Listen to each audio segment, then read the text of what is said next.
You've probably seen the series Mr. Robot, in which hackers can easily hack anyone's social media accounts. Similarly, you've likely seen this scene from the movie Hacked, where the hacker claims to have hacked the email address and sent it to himself. But is it that easy to hack someone's social media accounts? The simple answer is no. Hacking social media accounts isn't as easy as it's portrayed in movies. To hack a social media account, a hacker needs a wide range of information and a long time horizon.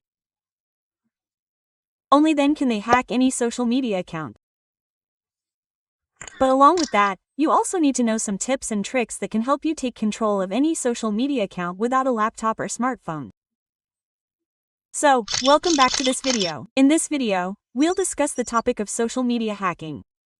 Due to overwhelming demand, I had to make this video. I researched everything I mentioned in this video myself and wrote the script myself. This video is genuine. You'll find many videos on YouTube that claim to hack social media accounts with a single click. However, this video is a little different. It's a guide though. But believe me, after watching this video completely, you'll understand how hackers hack our social media accounts and how they can perform all these tasks with a simple mobile phone. So, before we start this video, if you haven't liked this video yet, please like it and subscribe to this channel. I've set a target of 100 likes and 500 comments on this video. I hope you'll achieve this goal, as making such videos takes a lot of time and research. So friends, please get 1 like and 500 comments on this video. If you do, after this video, I'll post a full, practical video on Android hacking, which is a very popular topic. So let's continue with the video. These days, we use a lot of social media at the same time, like Facebook, Instagram, Twitter, Gmail, Snapchat, and WhatsApp. All the social media accounts I've mentioned here are the most popular social media accounts. However, we also use many other social media accounts. The most important thing is the login procedure, unlike WhatsApp. WhatsApp's login procedure is slightly different. However, aside from WhatsApp, all social media accounts here have the same login procedure. To log into all of these, we need a user ID and password. So, instead of a user ID, we basically use an email ID or mobile number, which a hacker can find anywhere. However, passwords are a bit more complex to find. Hackers have multiple different methods to find passwords. Using these, they can find the password of any email ID or mobile number. They can use password cracking methods, perform network sniping, use social engineering, or even directly exploit system hacking methods on our systems. Furthermore, if a hacker has a wide range of knowledge, they can also use methods like server hacking. So, let's first look at how password cracking is performed. The password for a social media account is stored in a specific location on the server, and that too in an encrypted format. That is, the password you would have given while creating the account. Suppose if you have given XYZ123, then it is not stored in the format XYZ123 in a server, but it is stored in encrypted format. Like here you can see if the password is SUR123, then it will be stored in encrypted format like this on the server. So many hashing algorithms are used inside a server to encrypt the password. Like MD5, MD6, SA1, SA256, 32 Costa Rican colones, Tiger, Elder32. All these hashing algorithms are used to bring the password in encrypted format. But, let me tell you here, if a hacker finds out which algorithm has been used on a password, then he can easily dehash the encrypted password. Hackers use rainbow tables for this purpose, as rainbow tables store the most commonly used user IDs and passwords. If you use a regular password, such as your name and a serial number like 1, 2, 3, 4, then that's a vulnerable password, and hackers can easily crack it using rainbow tables. If rainbow tables fail, they use brute force attacks. If brute force attacks don't work, they perform dictionary attacks. For brute force attacks, dictionary attacks, and rainbow tables, Kali Linux offers powerful tools. Tools like ERCNG, John the Ripper, Hashcat, and Hydra are numerous, allowing hackers to easily crack your password. So, in such a situation, avoid using any of the most commonly used passwords. Next, let's discuss how hackers use network sniping to discover passwords to our social media accounts. Essentially, network sniping allows hackers to gain complete control over a network. So, whatever you do within that network, hackers can easily detect your every activity. As you can see from this diagram, you're connected to a Wi-Fi network, and a hacker is connected to the same Wi-Fi network, and they can easily monitor your system using various tools. This entire process is called network sniffing. To take network sniffing to a more advanced level, a man-in-the-middle attack is used. This means that the hacker sits between you and your router, allowing them to monitor your entire system and even the router itself. This process allows hackers to monitor your entire activity and even detect your password.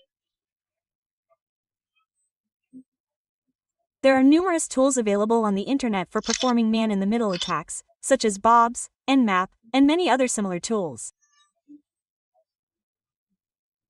So, here I just want to tell you, if you're connected to a public Wi-Fi network, make sure you don't open anything essential.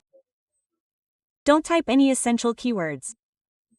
Next, let's talk about social engineering. Social engineering is one of the most powerful and successful methods for a hacker. Because hackers play with your mind and try to manipulate you.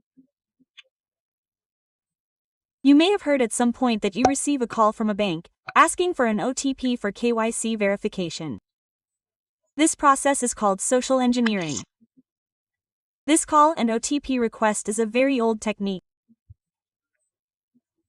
However, the newer technique involves sending you a message directly, either to your email address or mobile number, and the message appears to come from the server itself.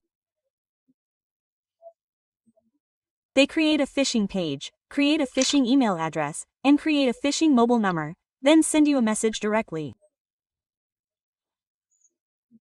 This will confuse you, and as soon as you enter your username and password, the user ID and password will be transferred to the hacker. Friends, this social engineering technique is the most successful method that hackers often use. Kali Linux also has many principal tools for performing social engineering. For example, there's the toolkit, MSFPC, MGO, and you'll find many such tools on Google. With their help, you can find the target victim's user ID and password with just one click. Next, let's talk about system hacking methods. So, what do hackers basically do with system hacking? They perform it directly on the victim. There are many procedures for system hacking. As I mentioned previously, they can perform network snooping. Apart from that, they can directly send any kind of malware or keylogger to your system. This means they install the keylogger or malware directly on your system. The method of installation can vary. They can send it to you directly, or they can send the malware by binding it within an image or a video. And if you download that image or video, the malware or keylogger will automatically be installed on your system. And what this means is that the hacker can monitor your entire computer system or mobile phone and track your actions as they see fit.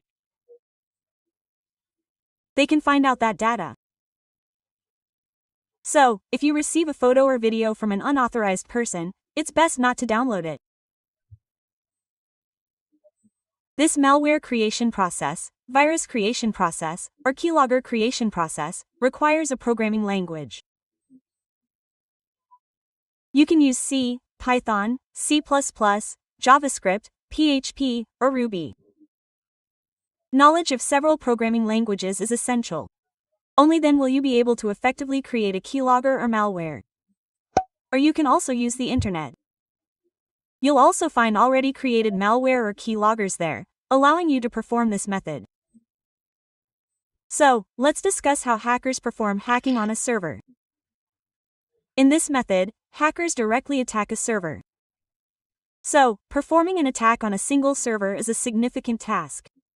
Because if you perform small attacks, that server can easily handle it and easily detect it. However, hackers possess a wide range of knowledge. Therefore, they perform multiple attacks at once. For example, they perform DDoS attacks to bring down a server, or they perform attacks like SQL injection. Additionally, cross-site scripting, and then DNS pumping are several such attacks that they use to attack a server.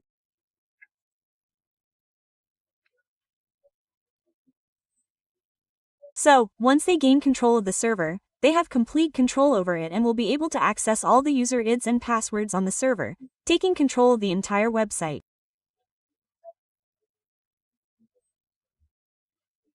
However, this type of server hacking is very different, and to perform it, a hacker must have a wide range of knowledge and a wide range of time to properly perform their task.